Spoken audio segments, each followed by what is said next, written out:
Creativity is juice. Why it is juice? When you're creating, you're experiencing something new. In that new, you expand. In that expansion, you feel the joy of life. The inherent creativity in cosmos is expansion of joy. It is not some job to be done, some painting to be made. You are expanding. So even looking at a tree without thinking, you are being creative. You are expanding with the tree. That's why there is a joy. Listening to a person without judgment is creativity. In that, you're creating the person. That's why pure reflection, listening to somebody can heal any kind of relation. Because in that listening, other person experience themselves as something new. For people, creativity means they see painters painting or singer singing, so that's it. And mostly people say, oh, I'm not creative, so that's where the big fallacy is, because essentially, life means creativity. We're constantly in the process of creativity. And remember, please, there is no creation at all. This is another fallacy. There is no creation. There is only creativity. Like there is no river, only rivering. Like in Burma, their language has no nouns. They won't say tree. They will say treeing. They will not say river. They will say rivering, because the impact of Buddhism, because everything is a movement. So it makes a huge impact on your formation of your personality also. Once you start to see yourself as nouns, your creativity ends. Because creativity means juice and flow. You're constantly flowing into, evolving into next further forms. Your mind, your senses, everything is constant growth. And essentially, our darkness is forms. Because what you're suffering from in the mind is forms created by the sounds of the past experiences in the head, and you take them to be the reality. Whereas reality is constant forming and it is insecure. It is constantly changing. That's why most of the artists also are on hyper edge all the time. That's why they go into addictions, because if you are creative means you are willing to be zero, and to be creative means to have something new.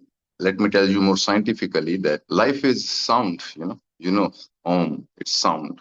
And science have discovered that each sound has a form. There are so many variations of forms around us. They're constantly changing forms.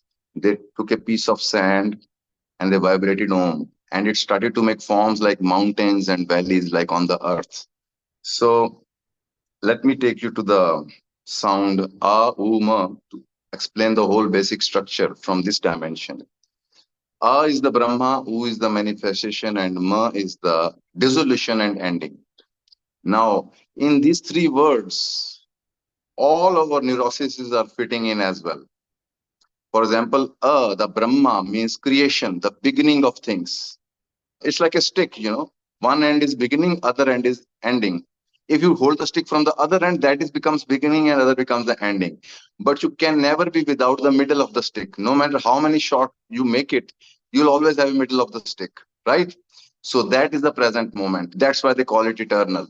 Okay, that is something for you to figure out, because it takes lots of many years of mind fuck for me to come to that. So, but I leave some things for you to consider. So, creativity, the beginning. But you see here, creativity is a birth, and birth implies an ending, a zero. That's what Shiva is, and we are scared of death. If you're scared of death, you can never be creative. And what is present moment is a constant movement between one end to the other end. Present is never still. It's appearing between the two ends, means from happiness to pain, pain to happiness. This movement is creative movement of life, and what appears in front of us is the present moment, and we start to think in the permanency of it, or start to fear the permanency of the suffering, or start to imagine the permanency of the happiness, whereas it's the constant movement.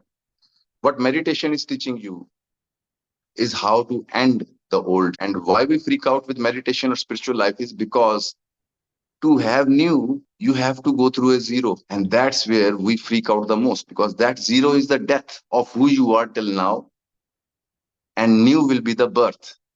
New cannot take birth without the complete blank death of the Shiva. So that blank, that shunya, that emptiness is the source of this whole cosmos and its creation. So some people become specialists. Some people are only creatives.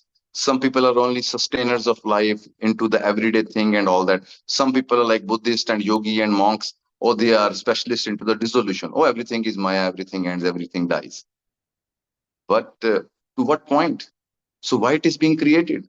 Why you think you are absolute?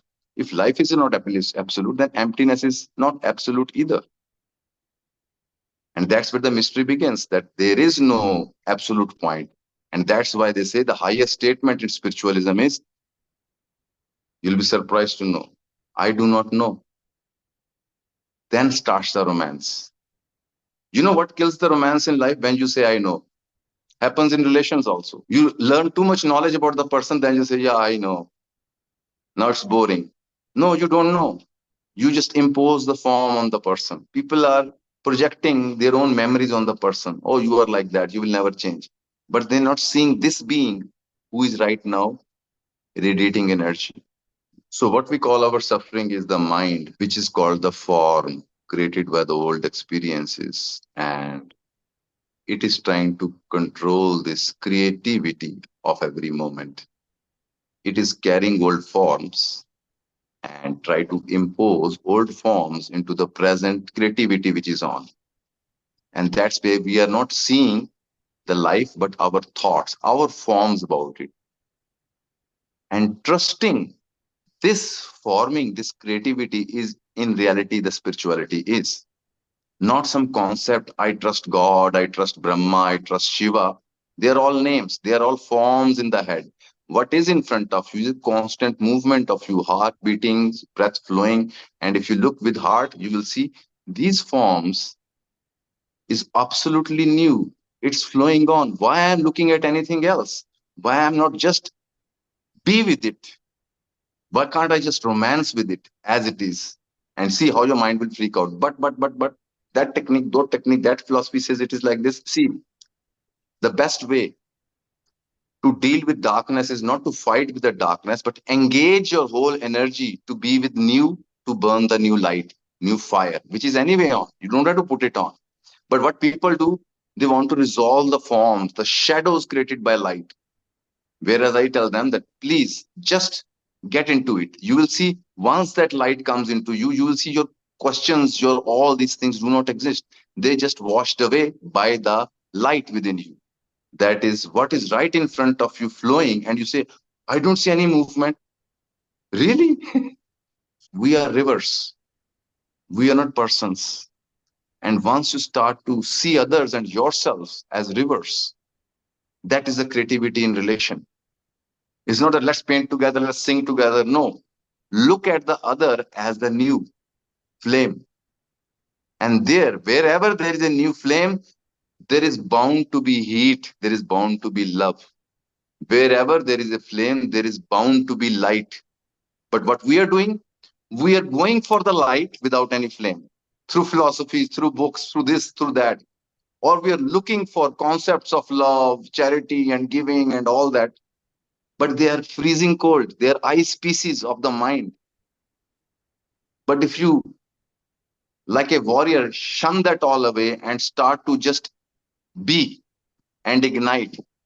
And remember, even awareness, what meditation is, it is not something uncreative. People think, oh, I will sit, hold it, do nothing. Try it. Because when your presence is there, you will become like life, which is constantly creative and moving. Every action, every movement in life is creativity. So that should be good news. Because when you walk, it's a creativity of life. And what is creativity? Creativity means the new. Imagine life to be like a flame which is burning. Have you ever seen an old flame?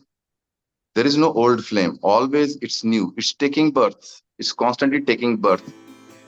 And I bless and wish all of you could see your life like this every day. whether it's a new flame, that very thing can transform you. Shri Ramachandra Kripa